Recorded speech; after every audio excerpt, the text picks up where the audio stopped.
नमस्कार दोस्तों, स्वागत है आपका इंडियन स्टडी के हिंदी यूट्यूब चैनल में। दोस्तों, आप लोगों के लिए आज इस वीडियो में दिल्ली पुलिस के लिए और यूपी जेल वार्डन दोनों ही के लिए इम्पॉर्टेंट रीजनिंग के क्वेश्चन लाए गए हैं। और ये जो क्वेश्चन है वो आपका उद्देश्य यानी कि आपके अंदर की जो टाइम मैनेजमेंट करने की पावर है उसके लिए किए गए हैं।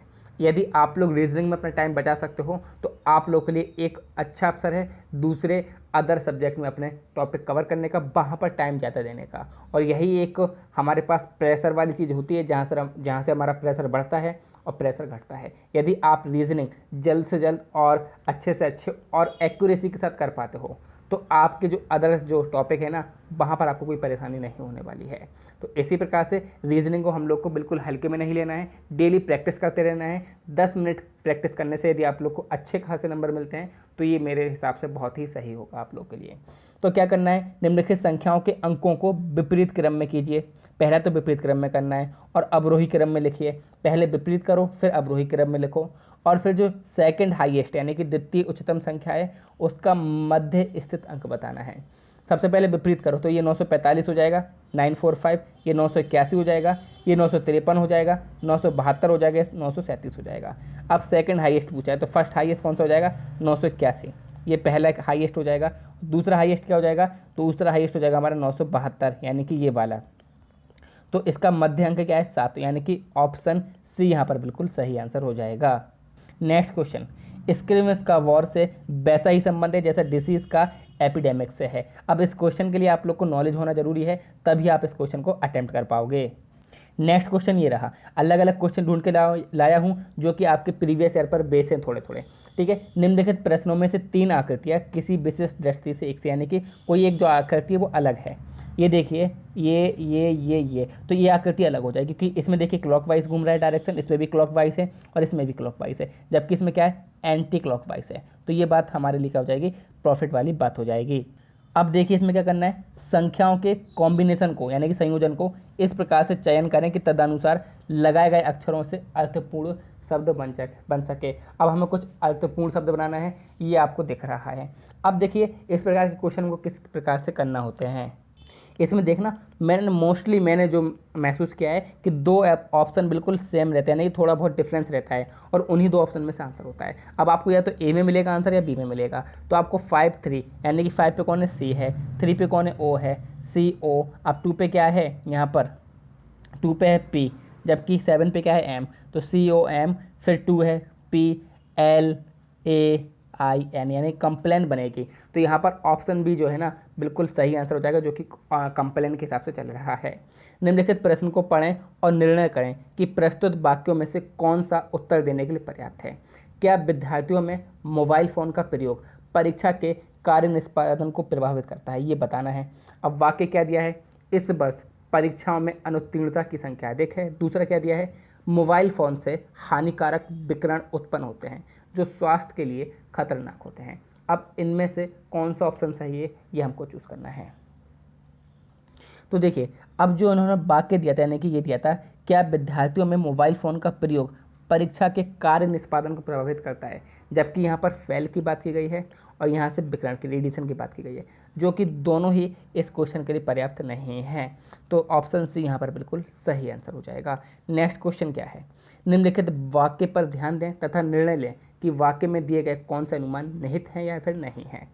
एक व्यक्ति ने कहा, अभिमान पतन का कारण होता है।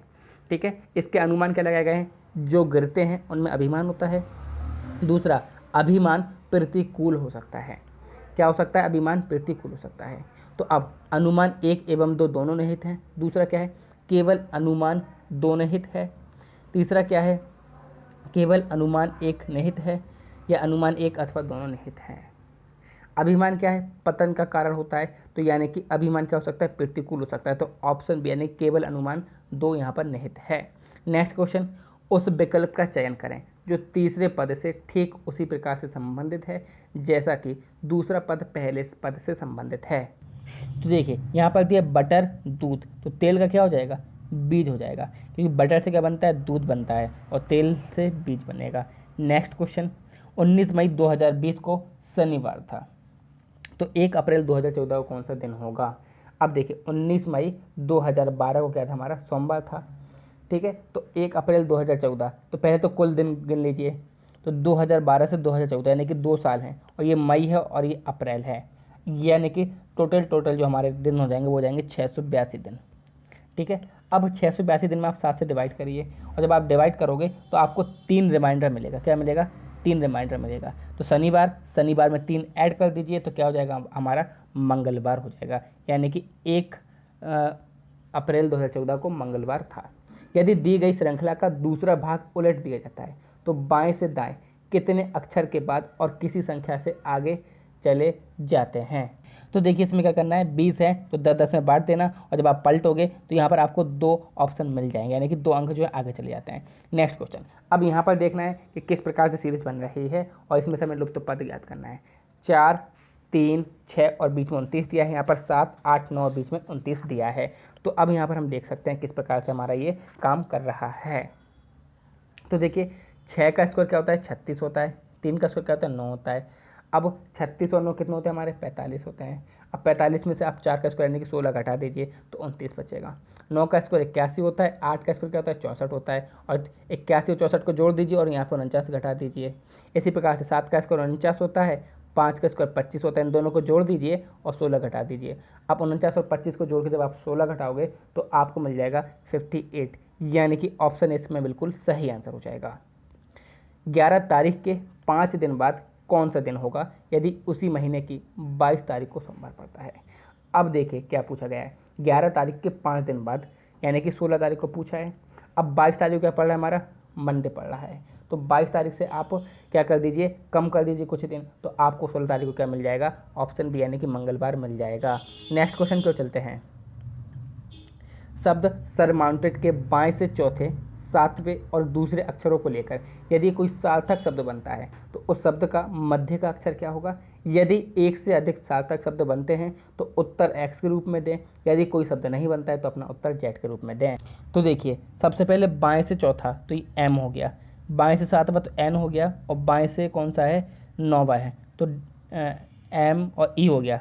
तो एम ई एन एक सार्थक शब्द बन रहा है, तो उसका मध्य का बताना है। तो मध्य का क्या हो जाएगा? ऑप्शन बी यानी कि ई यहाँ पर बिल्कुल सही आंसर हो जाएगा। एक घन की 2 स्थितियाँ प्रदर्शित की गई हैं, यदि 3 सबसे ऊपर ही रहे तो सबसे नीचे तली में क्या होगा? पृष्ठों को 1, 2, 3, 4, 5, 6 से दर्शाया गया है। अब जो कॉमन पार्ट है उससे पकड़ के आप या तो क्लॉकवाइज घुमा दीजिए या एंटी क्लॉकवाइज। चलिए मैंने क्लॉकवाइज घुमा दिया है, तो 3, 2, 1 यहाँ से पकड़िए, 3, 4, 5, तो 1 का विपरीत 5, 2 का विपरीत 4। तो अब पूछा क्या है? 3 सबसे ऊपर ही रहे तो सबसे नीचे तली में क्या हो गया? 1 का विपरीत 5 हो गया, 2 का विपरीत 4 हो गया, 3 का विपरीत क्या हो जाएगा? आप खुद बोल दोगे सर 6 हो जाएगा, यानी कि ऑप्शन से यहाँ पर बिल्कुल सही आंसर हो जाएगा। प्रश्न चित्र में 5 चित्र दिए गए हैं, एक आधार पर एक श्रेणी बनाते हुए हैं, उसी को ध्यान में रखकर उत्तर चित्र में अगला चित्र चुनना है। तो यह प्रश्न आकृति है और यह है आपके पास उत्तर आकृति। तो अब बता दीजिए इसका आंसर सही क्या हो जाएगा। तो ये तो बिल्कुल सरल हो गया आपके लिए। देखिए पहले ऐसा था, फिर इस साइड घुमा दिया, फिर ऐसा था तो इस साइड घुमा दिया, अब ऐसा है तो इसी साइड घुमाएंगे ना। अब लेकिन 3 है तो 3 घुमा देंगे, तो ऑप्शन डी यहाँ पर बिल्कुल हमको आंसर दिख रहा है।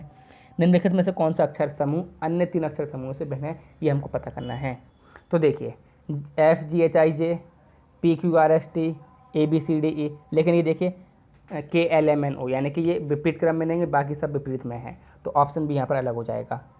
निम्नलिखित आकृति में संख्याएं एक प्रवृत्ति का पालन करती हैं, प्रश्न चिन्ह की जगह कौन सी संख्या लेगी हमें बताना है। तो अब यहाँ पर देखना है क्या दिया है, 6 दिया है, 3 दिया है, 2 दिया है, 4 दिया, यहाँ पर 26 दिया है। यहाँ पर 6, 3, 4, 5, 4, 42 दिया है, मतलब क्या सीरीज चल रही है हमको देखना है। तो देखिए 6 थी 18, 18 2 20, लेकिन अच्छा 6 थी 18, ये दोनों गुणा 18, ये दोनों गुणा करो 8 और दोनों को जोड़ दीजिए 26, इन दोनों गुणा करिए 6 पंजे 30, इन दोनों गुणा करिए 12 और जोड़ दीजिए 42, 5 को 20, 2 6 12, 20 और 12 32, यानी कि ऑप्शन से यहाँ पर बिल्कुल सही आंसर हो जाएगा। नीचे एक अभिकथन ए और एक कारण आर दिया गया है। अभिकथन क्या है? लोहे की पटरियों के बीच एक छोटा सा अंतराल छोड़ दिया जाता है, कारण लोहा गर्मियों में फैलता है। सही विकल्प चुनें। ए सही है लेकिन आर गलत है। ऑप्शन बी क्या है? ए गलत है लेकिन आर सही है। ए और आर दोनों सही हैं, आर एक उचित व्याख्या है। ए और आर दोनों सही हैं लेकिन आर एक उचित व्याख्या नहीं है। तो अब आप खुद सोच सकते हो, आप सभी लोग पढ़ते हुए आ रहे हो बचपन से कि इसीलिए जगह छोड़ी जाती है ताकि जो लोहा है वो गर्मियों में प्रसार होता है, उसका प्रसार ना हो। तो ये थे हमारे कुछ क्वेश्चन, यानी कि 20 समथिंग क्वेश्चन थे। तो ये आप लोग के लिए आज के लिए थे। आप लोगों को बस डेली इसी प्रकार से पढ़ते रहना है, नागा नहीं करना है, बस डेली चलते रहना है। छोटे छोटे कदम आपका एक बड़े बदलाव का अंतर होते हैं, इसी कारण आप लोग को चलते रहना है। Thank you all of you. जय हिंद, जय भारत।